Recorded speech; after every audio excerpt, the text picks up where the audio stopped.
کا جو تصور ہمارے ذہنوں میں ہے وہ صحیح نہیں ہے۔ قدر کہتے ہیں اندازے کو، ایویلویٹ کرنا، کسی چیز کی قدر و قیمت کا اندازہ کرنا۔ اللہ نے ہر جاندار کے لیے ایک اندازہ مقرر کر دیا۔ مثلا چھوٹی سی چڑیا ہے اور وہ ہوا میں اڑتی پھر رہی ہے، انسان ہوا میں نہیں اڑ سکتا۔ مشین بنا کر ہوائی جہاز میں اڑ جائے، خود تو نہیں اڑ سکتا۔ ہر نوع کی ایک تقدیر ہے۔ اسی طریقے سے ہر انسان کی بھی کچھ لیمیٹیشنز ہیں۔ ہر انسان کو دو چیزیں ملتی ہیں جس میں اس کا کوئی دخل نہیں۔ اسے والدین کی طرف سے جینز مل رہے ہیں، اس کے اثرات اس کی شخصیت پر ہوں گے۔ پھر جس ماحول میں اسے پیدا کیا گیا ہے اس ماحول کے اثرات ہوں گے۔ ان دونوں سے مل کر شاکلہ بنتا ہے۔ قرآن مجید نے شاکلہ کہا ہے۔ شاکلہ کہتے ہیں پیٹرن کو۔ آپ نے لوہے سے کوئی چیز ڈھالنی ہے تو پہلے لکڑی کا پاٹرن بناتے ہیں، ہمارے مصری لوگ پاٹرن کہتے ہیں اس کو۔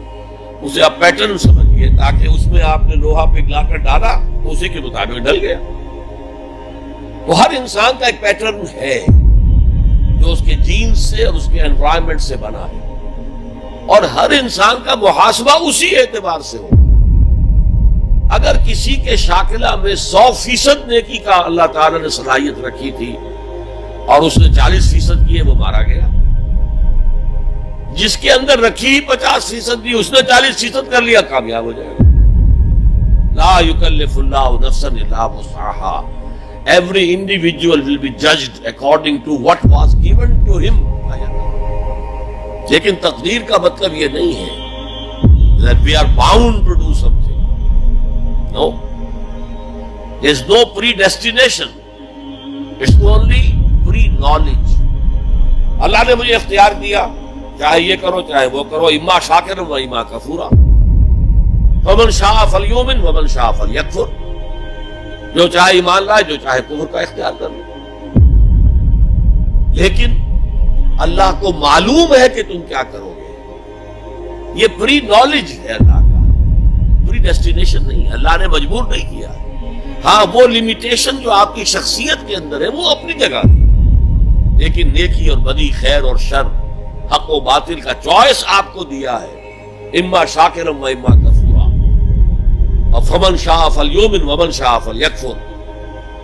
This free will is with you and you will be adjudged on the basis of this free will۔ البتہ کتنی نیکی تم کر سکتے تھے اتنی کر لی، کامیاب، چاہے وہ مقدار میں کم ہو۔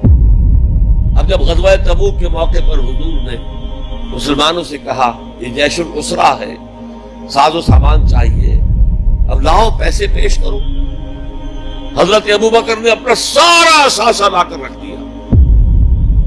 پوچھا اپنے بال بچوں کے لیے کچھ چھوڑ کر آئے ہو؟ کہ کچھ نہیں چھوڑا۔ صدیق کے لیے ہے خدا کا رسول، بس اللہ کا نام چھوڑ کر آیا۔ اب حضرت عثمان نے بہت دولت دی اس وقت۔ ایک غریب انصاری، اس نے ساری رات ایک یہودی کے باغ میں وہ کنویں سے پانی کھینچ کر باغ کو سیراب کیا۔ صبح کو اسے کچھ کھجوریں مل گئی اجرت کے طور پر۔ اس نے آدھی لا کر اپنے بال بچوں کو دے دی، گھر کا نفقہ، نان نفقہ آدھی حضور کے سامنے لا کر رکھ دی۔ جو منافقین موجود تھے انہوں نے تمسخر اڑایا، ہاں جی ہاں، بغیر ان کھجوروں کے تو یہ لشکر جا ہی نہیں سکتا، یہ تو بہت۔ حضور نے کیا کہا؟ ان کھجوروں کو اس پورے ڈھیر کے اوپر پھیلا دو، اللہ کی نگاہ میں یہ اس پورے ڈھیر سے زیادہ بھاری ہے۔ آپ جو کچھ کر سکتے ہیں کیجئے۔ اللہ تعالیٰ کی لاٹھی اندھے کی لاٹھی نہیں ہے جو برابر چلے سب پر، بلکہ ایوری انڈیویجول اس کے علیحدہ علیحدہ حساب۔ اللہ کا کمپیوٹر بہت بڑا ہے، بہت بڑا ہے، بہت بڑا ہے، وہ ہر ایک کی قدر و قیمت کا تعین کر لے۔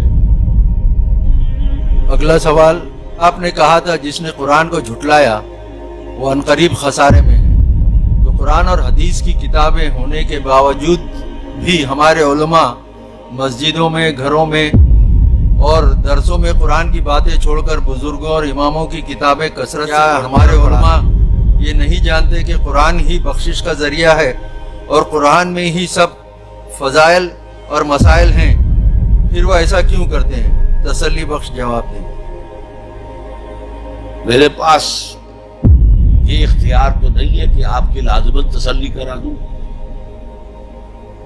البتہ میں عرض کرتا ہوں علماء کرام کو برا بھلا کہنے کی بجائے اپنے غریبانوں میں جھانکیے۔ آپ خود کیوں نہیں پڑھتے دین کو؟ آپ نے ڈاکٹری پڑھی، آپ نے انجینئرنگ پڑھی، آپ نے ایم بی اے کیا، آپ نے کمپیوٹر سائنس کے اندر ایم ایس سی کیا، آپ کیوں نہیں پڑھتے؟ آپ نے یہ مولوی پروفیشن کریٹ کیوں کیا ہے؟ اسلام میں کوئی مولوی پروفیشن نہیں ہے۔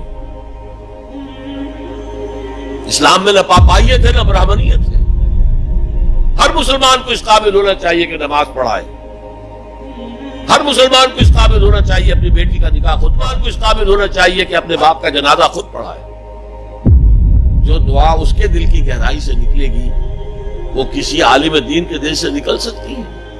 تو اصل میں ہم نے اختیار کیا دنیاوی تعلیم، جس میں پیسہ ہے، جس میں عزت ہے، جس میں گلیمر ہے، جس میں اونچے کیریئر ہیں، اور ہم نے باقی کام چھوڑ دیا ہے علماء کے، تو پھر ان پر تنقید کرتے ہیں۔